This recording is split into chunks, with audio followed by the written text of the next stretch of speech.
కాంగ్రెస్ ప్రభుత్వంపై మాజీ మంత్రి హరీష్ రావు ప్రశ్నలు సంధించారు. కలుషిత ఆహారం తిని విద్యార్థులు అస్వస్థతకు గురైతే ముఖ్యమంత్రి మంత్రులకు చీమ కుట్టినట్లు కూడా లేదని మండిపడ్డారు హరీష్ రావు. గతంలో ఇలాంటి ఘటనలే జరిగినప్పుడు విద్యాశాఖ కమిషన్ వేశారు. మరి ఆ కమిషన్ రిపోర్ట్ ఏమైందని ప్రశ్నించారు. ఎన్నికల సమయంలో ఆటోలో ప్రయాణించి మరి హామీలతో ఊదరగొట్టిన రాహుల్ గాంధీ సమాధానం చెప్పాలని డిమాండ్ చేశారు హరీష్ రావు. ఎన్నికల్లో ఇచ్చిన హామీలను ఒక్కటైనా పూర్తిగా నెరవేర్చారా అని నిలదీశారు. మంత్రులు సీఎంకు విద్యార్థులను పరామర్శించే సమయం కూడా లేదా అని తెలిపారు. ఒకరు కూడా పిల్లలను పరామర్శించకుండా ఫుట్బాల్ ఆడడంలో బిజీగా ఉన్నారని హరీష్ రావు విమర్శలు గుప్పించారు. 100 కోట్లతో ఫుట్బాల్ ఆడటం కంటే పిల్లలకు ఏదైనా మంచి హాస్టల్ కట్టి కడుపు నిండా ఆహారం పెట్టొచ్చు కదా అని హితవు పలికారు హరీష్ రావు.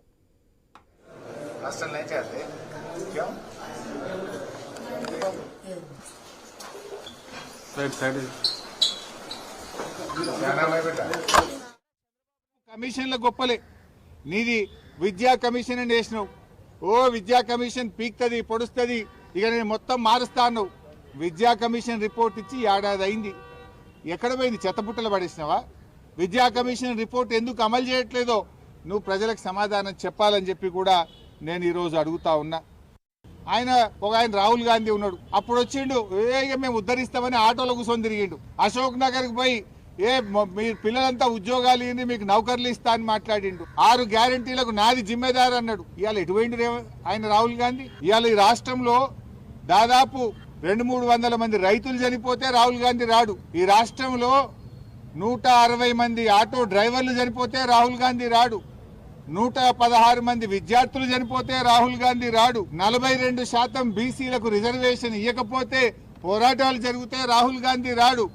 కానీ రేవంత్ రెడ్డి ఫుట్బాల్ ఆడితే చూడనీకి వస్తాడు ఢిల్లీకి. వా రాహుల్ గాంధీ నీతి, నువ్వు ఎంత గొప్పనివే.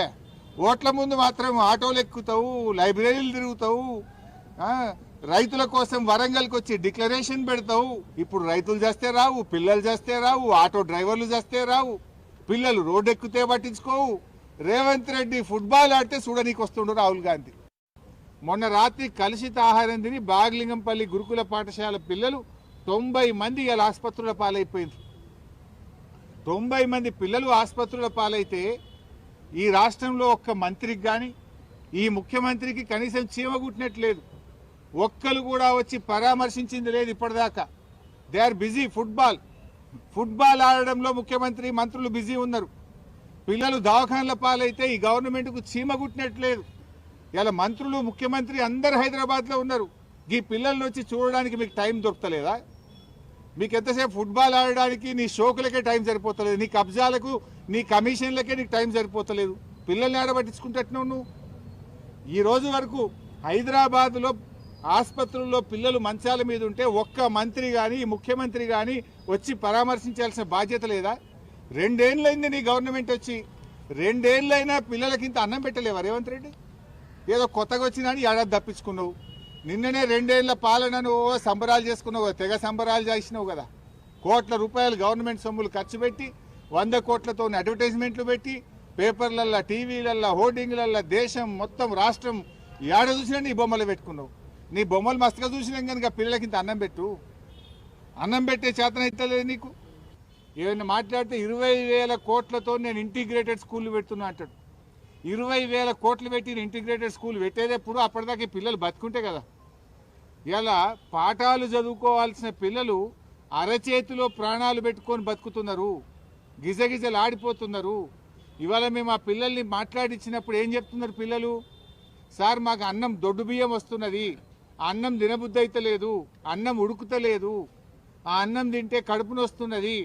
ఇవాళ సన్న బియ్యం ఇచ్చిన కేసీఆర్ గారేమో ఆనాడు గురుకుల పాఠశాలల్లో గవర్నమెంట్ స్కూళ్లకు సన్న బియ్యం ఇచ్చి మంచిగా కడుపు నుండి అన్నం పెట్టిండు. కానీ రేవంత్ రెడ్డి వచ్చినాక బియ్యం చక్కగా ఉండలేదు అని ఇవాళ స్వయంగా నేను ఒక 40 మంది పిల్లల్ని మాట్లాడిస్తే బారీక్ చావల్ ఆరా సాబ్, ఖానా అచ్చా నయ్యే సాబ్ అని పిల్లలు చెప్తున్నారు.